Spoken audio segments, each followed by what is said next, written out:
Bonjour, on va s'intéresser aujourd'hui au rapport d'orientation budgétaire 2026 du département de l'Allier. Alors, c'est un document essentiel, c'est vraiment la pierre angulaire des futures décisions financières. Et pour bien cadrer le sujet, cette phrase du président Henri Boulet est parfaite. Le département ne payera pas plus que ce qu'il a.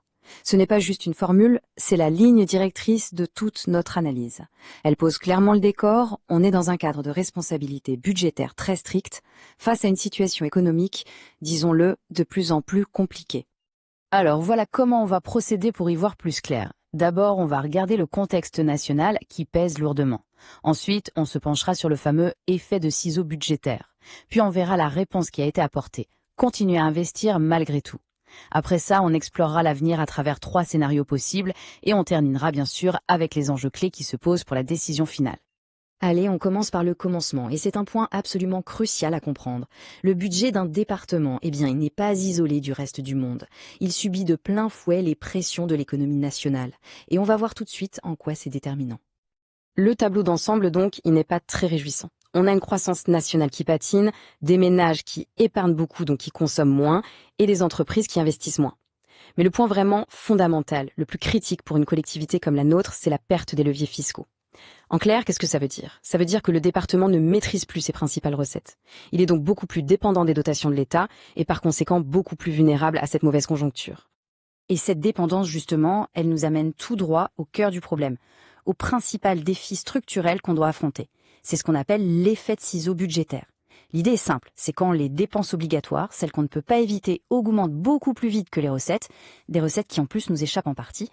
Voilà, l'effet ciseau, c'est exactement ça. Imaginez vraiment 2 lames qui s'écartent. D'un côté, la lame des dépenses, surtout les dépenses sociales, qui grimpent sans cesse. De l'autre, la lame des recettes, qui, elles, stagnent ou progressent très lentement. Et l'écart entre les deux, c'est cet écart qui vient manger, qui vient grignoter notre marge de manœuvre, notre capacité à financer nos propres projets. C'est ce qu'on appelle l'autofinancement. Ici, on voit très bien les 2 côtés du problème. Côté recettes, c'est l'incertitude. Tout dépend de la conjoncture nationale, que ce soit la TVA ou les droits de mutation. Et en plus, l'État ne compense pas toujours à l'euro près les charges qu'il nous transfère. Et de l'autre côté, les dépenses. Là, c'est une dynamique inverse. Les dépenses de solidarité, le RSA, l'APA pour les personnes âgées, la PCH pour le handicap, elles sont obligatoires et elles sont en croissance constante. Sans oublier l'inflation qui pèse sur tout le reste. Voilà les 2 lames du ciseau qui s'écartent et c'est ça le danger. Et pour que ce soit bien concret, regardons les chiffres. Les allocations individuelles de solidarité, les fameuses AIS, en 2021, ça coûtait près de 135 millions d'euros. Pour 2025, on projette plus de 150 millions. Faites le calcul, c'est une augmentation de 12% en à peine 4 ans.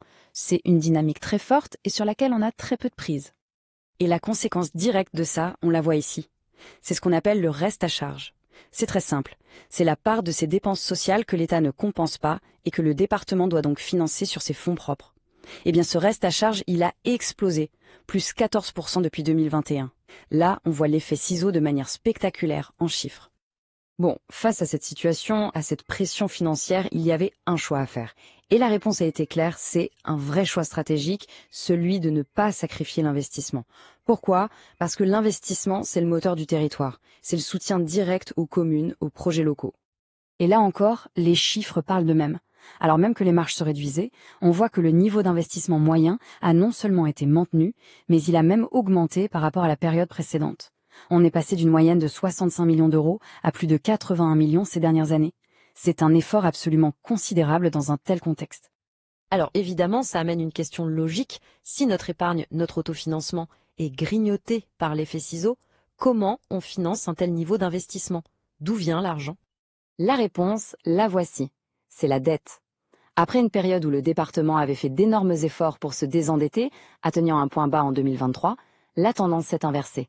Aujourd'hui, pour maintenir cet effort d'investissement vital pour le territoire, le recours à l'emprunt est redevenu une nécessité. C'est en fait le seul levier qui reste. Alors, à partir de ce constat, comment est-ce qu'on se projette vers l'avenir? Le rapport a modélisé la trajectoire financière jusqu'en 2028 à travers 3 scénarios différents. C'est une manière de voir quels sont les chemins possibles et surtout, quels sont les arbitrages à faire. Mais juste avant de regarder ces scénarios dans le détail, il faut qu'on s'arrête sur une question. Une sorte de scénario zéro, si on veut. C'est une variable qui, à elle seule, pourrait tout changer. La question c'est, et si l'État tenait ses engagements? Et si, comme promis, il compensait à hauteur de 50% les dépenses sociales qui pèsent sur le département? Gardons ça en tête, car ça change radicalement la donne. Bon, ce tableau, il résume parfaitement les choix qui se présentent à nous. Regardons les 2 premiers scénarios, sans aide supplémentaire de l'État. C'est un arbitrage vraiment cornélien. Scénario 1, on décide de maîtriser la dette. Conséquence, on doit baisser l'investissement annuel moyen à 63 millions d'euros. Scénario 2, on veut maintenir un haut niveau d'investissement à 71 millions. Conséquence, la dette augmente fortement et notre capacité de désendettement atteint 9,6 ans. Je rappelle que le seuil d'alerte, la ligne rouge, est fixé à 10 ans. On frôle donc le danger. Et maintenant, regardons le scénario 3, celui avec l'aide de l'État. C'est le jour et la nuit. On peut maintenir un investissement élevé et la capacité de désendettement retombe à 6,4 ans, un niveau très sain. L'épargne brute, elle, remonte à plus de 47 millions. La démonstration est limpide. Cette compensation de l'État, c'est la clé de tout. Toute cette analyse nous amène donc au moment de la décision et aux enjeux fondamentaux qui vont structurer le débat budgétaire. Pour résumer la situation, on se retrouve vraiment sur une ligne de crête. L'épargne brute, notre capacité à autofinancer les projets, est tombée à un seuil d'alerte, autour de 35 millions d'euros. Ce n'est tout simplement plus suffisant pour soutenir les investissements ambitieux des dernières années. La conclusion est donc mécanique. Ce qu'on finançait avant sur nos fonds propres, on doit maintenant l'emprunter. On est donc dans une situation où chaque euro d'investissement a un impact direct et important sur la dette. Il n'y a plus de marge de manœuvre et ça nous laisse très peu de souplesse en cas de crise imprévue.